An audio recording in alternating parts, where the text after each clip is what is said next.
Hello friends, मैं धर्मेंद्र एक बार फिर से आपका स्वागत करता हूं हमारे यूट्यूब चैनल डीके एकेडमी पर। फ्रेंड्स, इसमें हम मनोविज्ञान का जो यह टॉपिक चल रहा था, इसमें हम बाल विकास की अवस्थाओं के बारे में चर्चाएं कर रहे थे, जिसमें हमने बाल विकास के अवस्थाओं में हमने शैशवावस्था के बारे में पूर्णतः चर्चा कर ली थी। अब इसमें हमारा आता है बाल्यावस्था। इस बाल्यावस्था में इसकी हम परिभाषा को बताएंगे, बाल्यावस्था को और किन किन नामों से जाना जाता है, और उसके बाद बाल्यावस्था की विशेषताएं।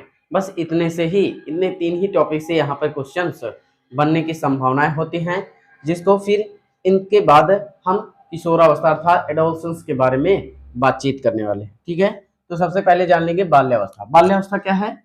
बाल्यावस्था जो है आपकी 6 से 12 या 13 वर्ष तक चलने वाली अवस्था थी, है ना। इसको भी 2 भागों में डिवाइड किया गया था, जिसमें हमारा पहला था 6 से 9 वर्ष, जिसे पूर्व बाल्यावस्था और इसी को परिपाक काल कहा जाता था। परिपाक काल, ठीक, कहा जाता था। इसमें है 9 से 12 वर्ष या 13 वर्ष, या फिर इसी को 13 वर्ष कह सकते हैं। इसे उत्तर बाल्यावस्था और इसी को ही परिपक्व काल कहा गया। परिपक्व काल, ठीक। तो बाल्यावस्था, इसको डिवाइडेशन इसमें हम पहले ही बता चुके थे आपको, तो इसको आप जानते रहिए। अब इसमें बाल्यावस्था में इसकी परिभाषाएं कौन कौन सी होती हैं, इसको हम जानते हैं।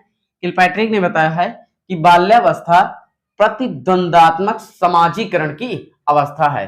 यानी किलपैट्रिक ने क्या बताया है कि बाल्यावस्था जो है वह प्रतिद्वंदात्मक समाजीकरण की अवस्था होती है।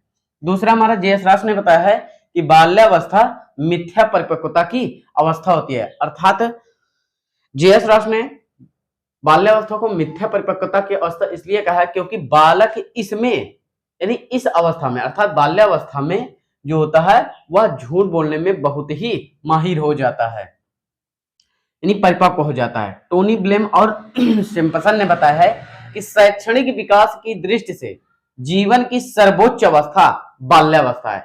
यानी बाल्यावस्था से ही बालक शिक्षा को ग्रहण करने के लिए, यानी औपचारिक शिक्षा को ग्रहण करने के लिए वो विद्यालय जाने लगता है, और इसे अन्य नाम में इसे हम जानेंगे कि प्राथमिक विद्यालय आयु भी इसे ही कहा जाता है। इसको आगे बताएंगे, ठीक। तो टोनी ब्लेम और सिम्पसन ने क्या बताया कि शैक्षणिक विकास की दृष्टि से जीवन की सर्वोच्च अवस्था बाल्यावस्था है, ठीक। आगे स्टैन ने बताया कि शायद ही ऐसा कोई खेल है जो 10 वर्ष का बालक ना खेल पाए।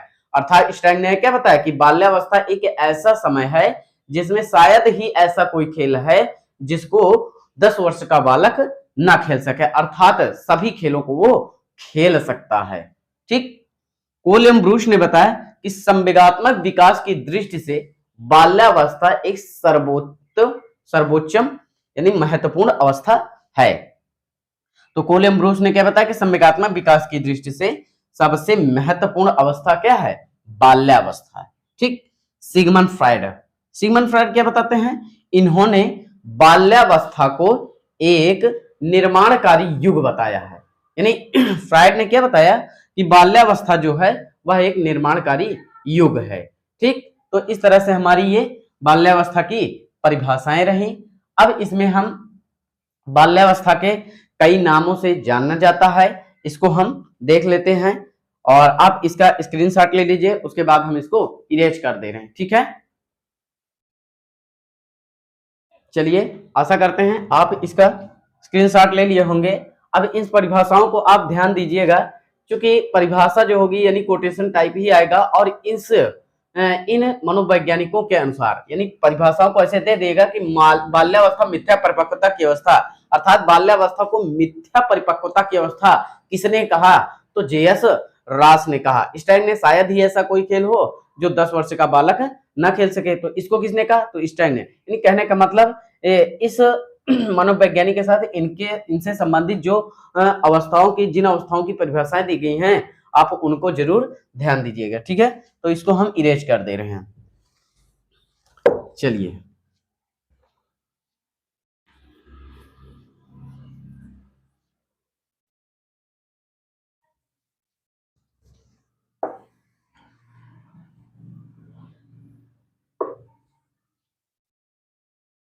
चलिए अब इसमें हम बाल्यावस्था के अन्य नाम, इसके अन्य नाम, यानी बाल्यावस्था को और किन किन नामों से जानते हैं ये आपको इसमें बताया जाएगा। तो पहला, बाल्यावस्था को, इसमें बाल्यावस्था को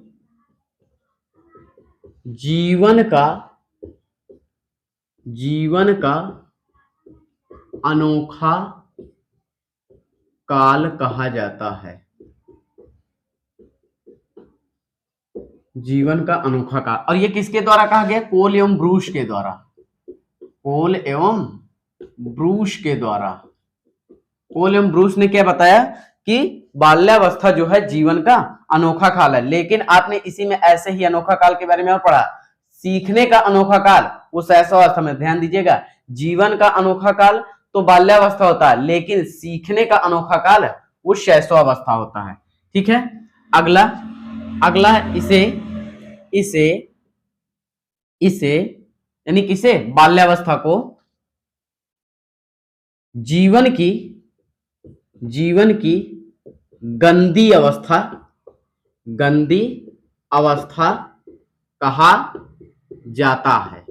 ठीक है, यानी जीवन की गंदी अवस्था। ठीक, क्योंकि इसमें बालक जो है 6 से 12 वर्ष के बीच जो है बहुत ज्यादा गलतियां भी करता है और तरह तरह के गंदे काम भी करने लगता है। ठीक है, तो अगला, इसे जीवन की स्फूर्ति की अवस्था कहा जाता है। ठीक है, इसे जीवन की स्फूर्ति की अवस्था है। स्फूर्ति की अवस्था मतलब बालक किसी भी कार्य को करने के लिए बहुत ही एक्टिव होता है। ठीक है, तो जीवन को में इसके जो है कार्य को करने के लिए बहुत ही फुर्त रहता है। आगे, इसे खेल की आयु भी कहते हैं। मतलब इस अवस्था को खेल की उम्र भी कहा जाता है। नेक्स्ट, इसे प्राथमिक स्कूल की आयु कहा जाता है। इसे प्राथमिक स्कूल की आयु भी कहा जाता है। ठीक है, तो इसे कई नामों से जानते हैं। बाल्यावस्था को जीवन का अनोखा काल कोल एवं ब्रूस के द्वारा, इसे जीवन की गंदी अवस्था कहा जाता है, इसे ही जीवन की स्फूर्ति की अवस्था, इसे ही खेल की उम्र कहा जाता है, और इसे ही प्राथमिक स्कूल की आयु भी कहा जाता है। और इसे निम्न नामों से जानते हैं, जैसे इसे समवयस्क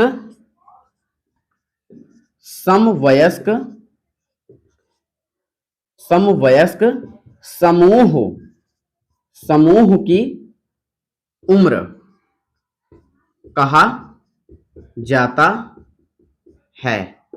ठीक है, समवयस्क समूह की उम्र कहा जाता है। मतलब बालक इसमें क्या होता है, अपने ही यानी अपने उम्र के बालकों के साथ वह अधिक घूमता टहलता है। अगला, इसे मिथ्या परिपक्वता की अवस्था कहा जाता है। यानी इसे मिथ्या परिपक्वता की अवस्था भी कहा जाता है। और भी इसमें कुछ अवस्थाओं के बारे में जाना जाता है, जैसे इसमें इसे ही यानी इस अवस्था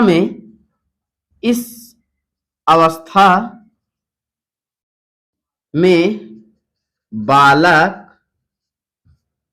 औपचारिक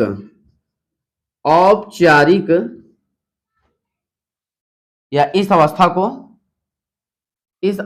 को बालक की औपचारिक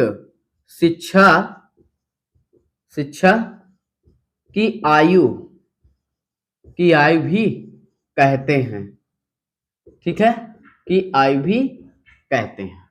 तो इस तरह से हमारा रहा, इसे हम यानी बाल्यावस्था को कई नामों से हमने जाना, जिसमें बाल्यावस्था को जीवन का अनोखा काल कहा गया, जीवन की सबसे गंदी अवस्था, जीवन की स्फूर्त की अवस्था, और इसे ही खेल की आयु या खेल की उम्र भी कहते हैं। इसे ही प्राथमिक स्कूल की आयु, प्राथमिक स्कूल की आयु इसलिए कहा जाता है क्योंकि बालक बाल्यावस्था से ही प्राथमिक विद्यालय में जाना शुरू कर देता है। समवयस्क समूह की अवस्था या उम्र कहा जाता है। क्यों कहा जाता है, हमने अभी आपको बताया। इसे मिथ्या परिपक्वता की अवस्था कहा है। इसको कहने वाले जे.एस. राज थे, है ना, इसको कहने वाले जे.एस. राज थे। तो क्यों हो जाता है, क्योंकि बालक इसमें अधिक से अधिक झूठ बोलने में माहिर हो यानी परिपक्व होता है। इस अवस्था को बालक की औपचारिक शिक्षा की आयु भी कहते हैं। यानी औपचारिक शिक्षा मतलब विद्यालयीय शिक्षा, यानी स्कूली शिक्षा को जो ग्रहण करता है वही क्या है, औपचारिक शिक्षा। ठीक, तो इस तरह से हमने बाल्यावस्था को निम्न नामों से जाना। आप चाहे इसका स्क्रीनशॉट ले लीजिए और उसके बाद हम इसमें इसकी जो विशेषताएं हैं उसके बारे में हम चर्चा करेंगे। ठीक है, चलिए स्क्रीनशॉट ले लीजिए आप इसका। चलिए, उम्मीद है इसको आप स्क्रीनशॉट ले लिए होंगे। अब हम इसको इरेज करके इसमें इसकी विशेषताओं के बारे में बताएंगे। ठीक है, चलिए।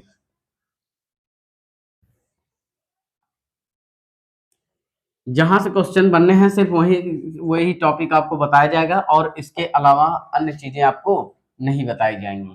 ठीक है, जितना अधिक से अधिक शॉर्ट हो पाएगा उसको हम शॉर्ट करके ही बताएंगे। विशेषताएं, कैरेक्टरिस्टिक्स ऑफ चाइल्डहुड, विशेषताएं। नंबर एक, इस अवस्था में यानी इसमें बालक का सामाजिक एवं नैतिक विकास होता है। ठीक है, बालक का सामाजिक एवं नैतिक विकास होता है। इसमें बालक का शारीरिक एवं मानसिक विकास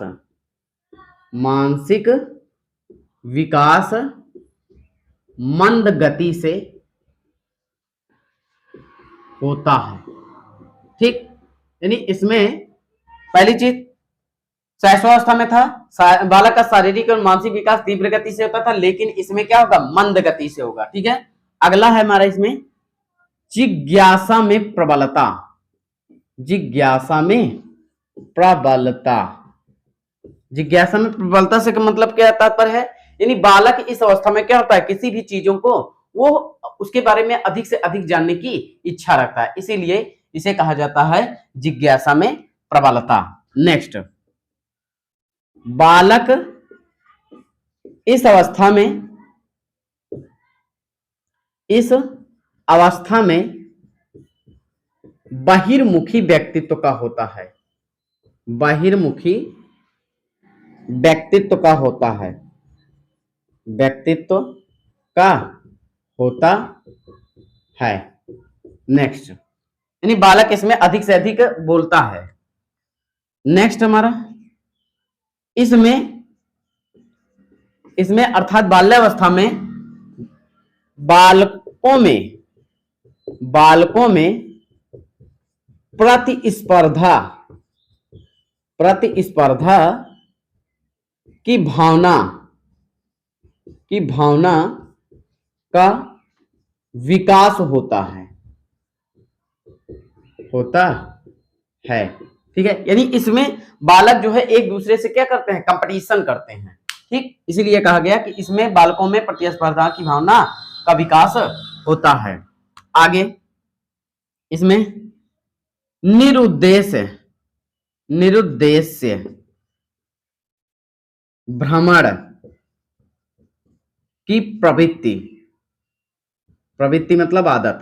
ठीक है, प्रवृत्ति, निरुद्देश्य भ्रमण की प्रवृत्ति निरुद्देश्य भ्रमण की प्रवृत्ति का मतलब होता है इसमें बिना किसी उद्देश्य के ही बालक क्या होता है, भ्रमण करता है, टहलता है, घूमता है। आगे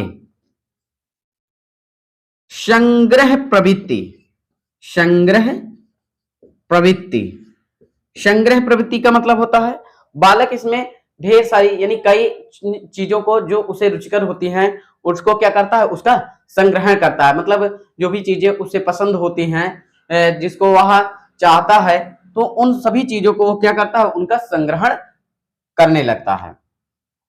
और भी जैसे जैसे हमारा इसमें रुचियों में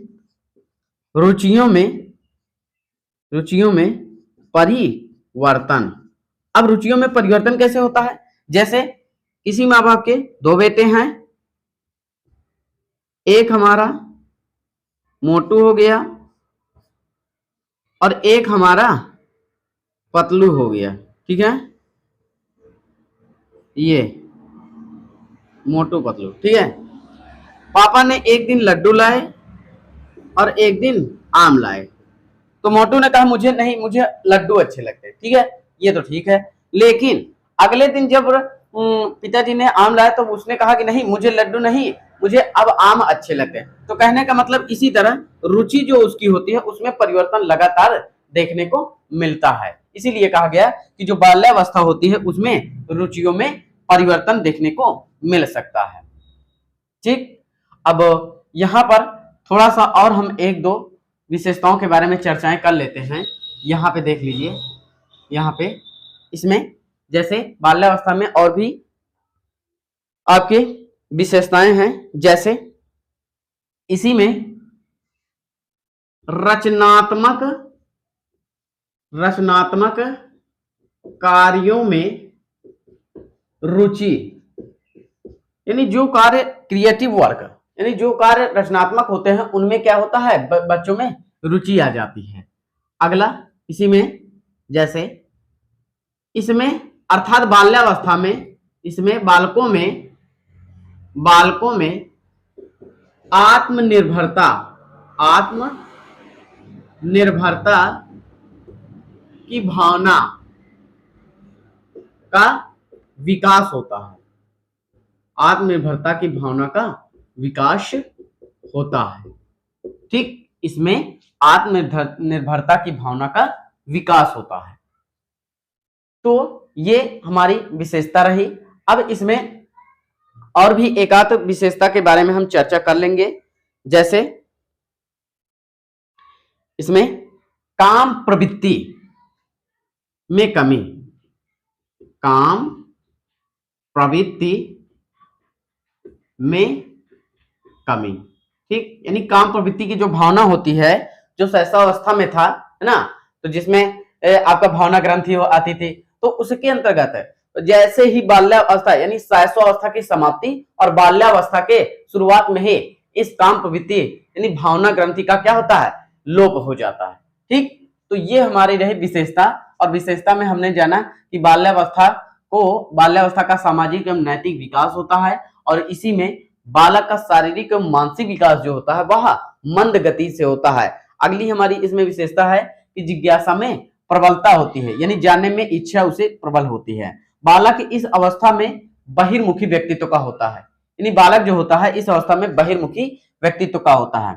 इसमें बालक में प्रतिस्पर्धा की भावना का विकास अर्थात कंपटीशन की इसमें ज्यादातर संभावनाएं होती हैं बालकों में।